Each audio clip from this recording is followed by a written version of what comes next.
से पहले मैं आपको एक फार्मूला लिखवाने लगा हूँ। फार्मूला मेरे पास ये है कि अगर मेरे पास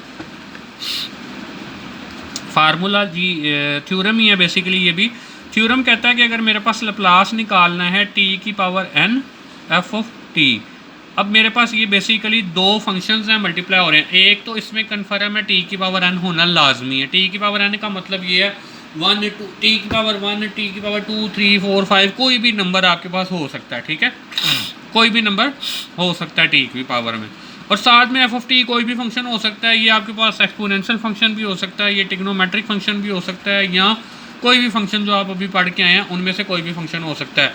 तो ये अगर इसका लप्लास आपने देखना हो तो वो डायरेक्ट हमारे पास फार्मूला है। वो फार्मूला कहता है -1 की पावर में लिखें इसकी जो पावर है वो आपके पास आ जाएगी n, और आपने d/ds nth डेरिवेटिव जितनी इसकी t की पावर होगी उतना डेरिवेटिव लेना। किसका डेरिवेटिव लेना? जो इसका लप्लास आएगा उसका। इसका लप्लास अगर आएगा वो क्या आएगा? एफ ऑफ एस हो जाएगा ना।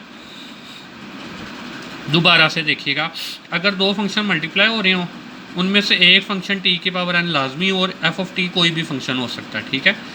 अब अगर मैंने इसका लप्लास डायरेक्ट निकालना है, इनकी प्रोडक्ट का डायरेक्ट लप्लास निकालना है, तो एक चीज़ याद रखनी है, बहुत सारे बच्चे मिस्टेक कर देते हैं कि अगर इस तरह प्रोडक्ट फॉर्म में है ना तो वो इसका लप्लास अलग इसका लप्लास अलग निकाल के मल्टीप्लाई कर देते हैं, जबकि ये गलत काम है। हरगिज़ ऐसा नहीं हो सकता कि आप इसका लप्लास निकालें इसका लप्लास निकालें और उनको मल्टीप्लाई कर दें। ऐसा करने वाला बिल्कुल गलत तरीका है, ऐसा पॉसिबल नहीं है। ये तब आपके पास हो सकता है जब बीच में प्लस या माइनस हो। प्लस होगा तो इसका और इसका निकाल के ऐड कर दें, माइनस है तो दोनों का निकाल के माइनस कर दें। लेकिन मल्टीप्लिकेशन और डिवीजन में ऐसा नहीं हो सकता कि आप इसका निकालें और इसका निकालें और दोनों को मल्टीप्लाई कर दें, ऐसा नहीं करना, ठीक है। अब इस तरह का प्रोडक्ट की फॉर्म आपके पास आती है टी की पावर n और एफ ऑफ टी। तो आप क्या करेंगे? सबसे पहले आप ये करेंगे कि पहले आप इसकी पावर देखेंगे, इसकी पावर में जो नंबर होगा वो -1 की पावर में लिख देना, ठीक है। और जितनी ये पावर होगा उतना डेरिवेटिव लेना। किसका डेरिवेटिव लेना? एफ ऑफ टी के लप्लास का, ठीक है। तो चले मैं ज़रा इसको क्लियर करने के लिए आपके पास एक फंक्शन लिख देता हूँ। लेट्स से मेरे पास एक क्वेश्चन है टी की पावर 3 ई की पावर -t। अगर मुझे इसका लप्लास निकालना है, ठीक है, तो अब मुझे इसका लप्लास निकालने के लिए बेसिकली क्या चाहिए? मुझे इसका पहले लप्लास चाहिए, ठीक है ना, इसका लप्लास। तो इसका लप्लास मेरे पास क्या होगा? -t। वो मेरे पास सिंपल क्या होता है? e की पावर 1t है ना, अगर e की पावर खाली 1t है, ठीक है, तो वो मेरे पास क्या होता था? 1/s - a, ठीक है ना। अगर ये a है, ये a है, ठीक है, तो ये किस तरह हम लिखते थे? e की पावर 80 होता था 1/s - a, ठीक है। अब अगर a 1 है, e की पावर t है, तो ये क्या बन जाएगा? 1/s - 1, ठीक है ना। इसी तरह ही होता है ना ये फार्मूला डायरेक्ट। e की पावर 80 क्या होता है? 1/s - a। ये फार्मूला हमने पीछे टेबल में देखा है। e की पावर t किसके इक्वल होता है? 1/s - 1, ठीक है। अब अगर e की पावर -t आ जाए तो ये माइनस इस माइनस को प्लस कर देगा, ये आपके पास 1/s + 1 हो जाएगा, ठीक है। तो ये मेरे पास डायरेक्ट फार्मूला e की पावर -t का क्या आ जाएगा? 1/+ 1 के इक्वल आ जाएगा, ठीक है स्टूडेंट। मतलब मुझे इस फंक्शन का लप्लास ये मिल गया। अब मुझे ये यहाँ पे इस फार्मूले के मुताबिक ये इसको सोल्व करना है। मतलब मुझे n की जगह 3 है, ठीक है, तो ये क्या बन जाएगा? ये बन जाएगा -1 की पावर 3 d3/ds3। ये आ गया इस फार्मूले में। n की जगह मैंने 3 कर दिया और आगे मैंने लप्लास जो निकाला हुआ था, ये एफ ऑफ एस जो है लप्लास का आंसर है। वो लप्लास क्या आया था? 1/s + 1, इसका लप्लास है, ठीक है। अब ये सिंप्लीफाई बेसिकली ओके क्या आ जाएगा? -1, और ये आपने 3 डेरिवेटिव निकालने हैं इसके। अब विद रिस्पेक्ट टू एस निकालने पावर रूल लगेगा। क्या आ जाएगा? पहला डेरिवेटिव क्या आएगा? इसकी पावर 1 है तो ये ऊपर जाके -1 हो जाएगी और पावर लग के ये आपके पास आ जाएगा 2। फर्स्ट डेरिवेटिव ये आएगा, ठीक है। फिर आप दोबारा डेरिवेटिव ये आपके पास आ जाएगा d²/ds², सेकेंड डेरिवेटिव। अब एक और निकालेंगे, वो आपके पास आ जाएगा -2/s + 1 की क्यूब। फिर जब आप निकालेंगे नेक्स्ट तो ये आपके पास बेसिकली बन जाएगा 6/s + 1 का 4, और ये आपके पास माइनस प्लस हो जाएगा, ठीक है। तो आई होप कि ये चीज़ें आपको क्लियर होती जा रही हैं, आपको प्रॉब्लम ज़्यादा नहीं आएगा। आप ये वेरीफाई कर सकते हैं। ये सिंपल जस्ट मैंने डेरिवेटिव नहीं, इसके 3 डेरिवेटिव निकाले हैं बाय यूजिंग पावर रूल। आप कर सकते हैं इसको क्लियर, ठीक है। तो ये एक और एग्जांपल थी जो हमने सोल्व की, जिसकी मदद से हमने लप्लास फाइंड करना सीख लिया, ठीक है। अब स्टूडेंट सिमिलरली अगर मेरे पास अगर ये हो कि मेरे पास अगर मैंने लेप्लास,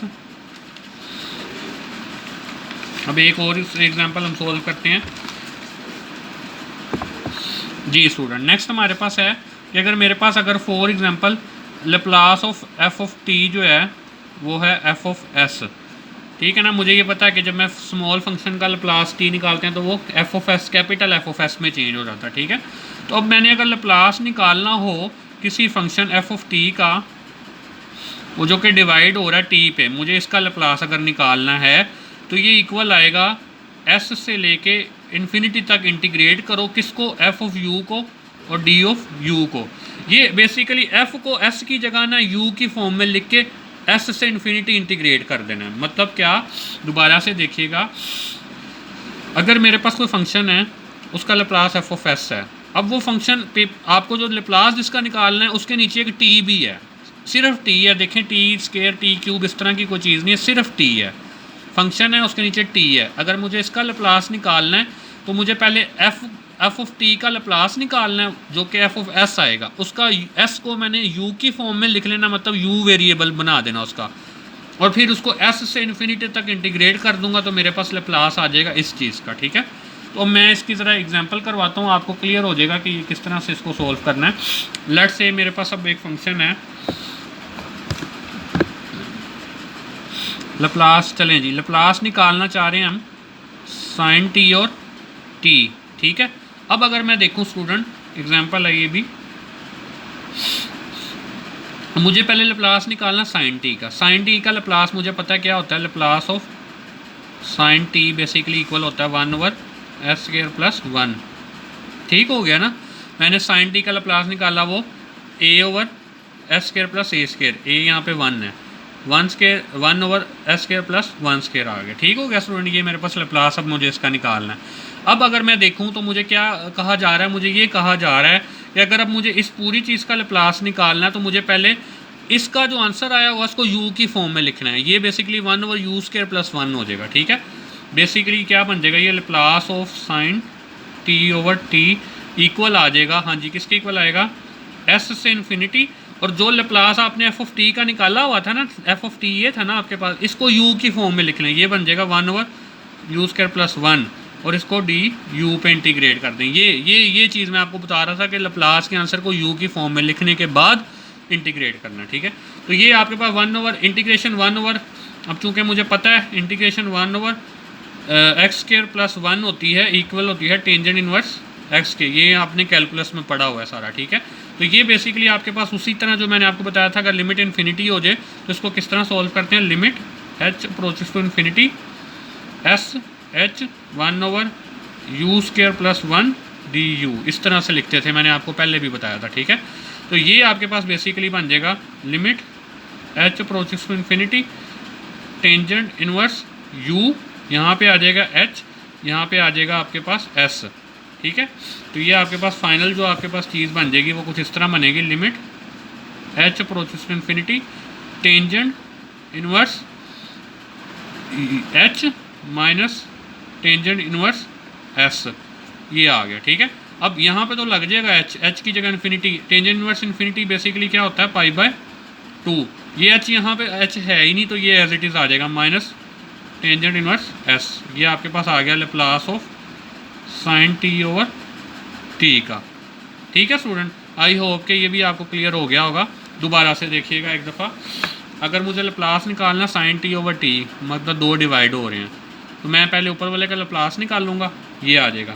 इसको किसी नए वेरिएबल u में, किसी और भी वेरिएबल में लिख लें, s और t के अलावा किसी भी वेरिएबल w में लिख लें, किसी भी वेरिएबल में लिखें, और इसको इंटीग्रेट कर दें s से इन्फिनिटी, तो ये आपके पास साइन t/t का आएगा। ये यहाँ पे t होना ज़रूरी है, ये मेरे पास जो जनरल फंक्शन है उसके नीचे सिर्फ t है, t² नहीं हो सकता यहाँ पे, ठीक है।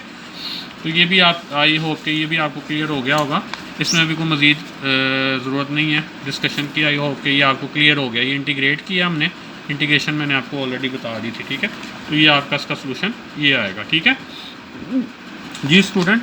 आई होप कि ये चीज़ें आपको थोड़ा क्लियर होती जाएंगी, लेकिन इसके लिए आपको प्रैक्टिस चाहिए। जितनी आप इन चीज़ों की प्रैक्टिस करेंगे उतना ही ये आपके लिए सूटेबल रहेगा, क्योंकि ये प्रैक्टिस से ही चीज़ें आपको आएंगी। अगर आप प्रैक्टिस करेंगे तो ये आपको उसकी मज़ीद समझ आती जाएगी, ठीक है। अब वेरी वेरी इंपॉर्टेंट टॉपिक अब हमारे पास है, वो है यूनिट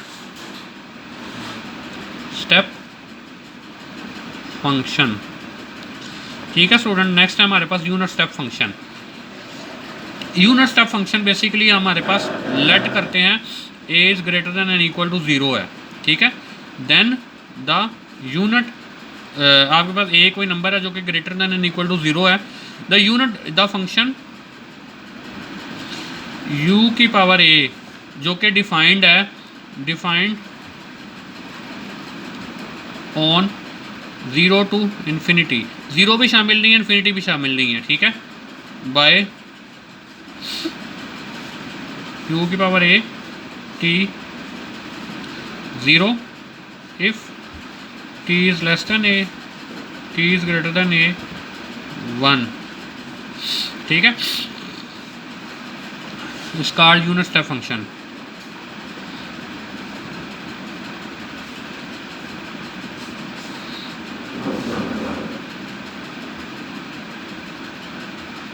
ठीक है स्टूडेंट, दोबारा से देखिएगा, यूनिट स्टेप फंक्शन मेरे पास क्या है, ये है यूनिट स्टेप फंक्शन। क्या है, कोई ए आपके पास greater than and equal to zero, zero भी हो सकता है और ज़ीरो से बड़ा भी हो सकता है, ठीक है।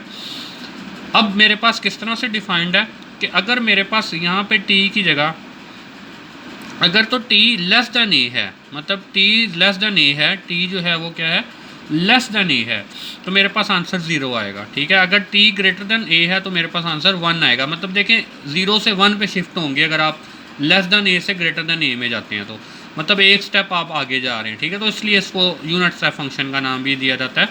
फंक्शन आपके पास represent u of a t इस तरह से रिप्रेजेंट किया जाता है। ये क्या कहता है कि अगर आपके पास t लेस देन ए हो, t लेस देन ए हो, तो मेरे पास आंसर इस फंक्शन का आंसर 0 होगा। मतलब अगर मेरे पास t लेस देन ए होगा तो आंसर 0 है, अगर t ग्रेटर देन ए है तो आंसर 1 है। ये यूनिट स्टेप फंक्शन है।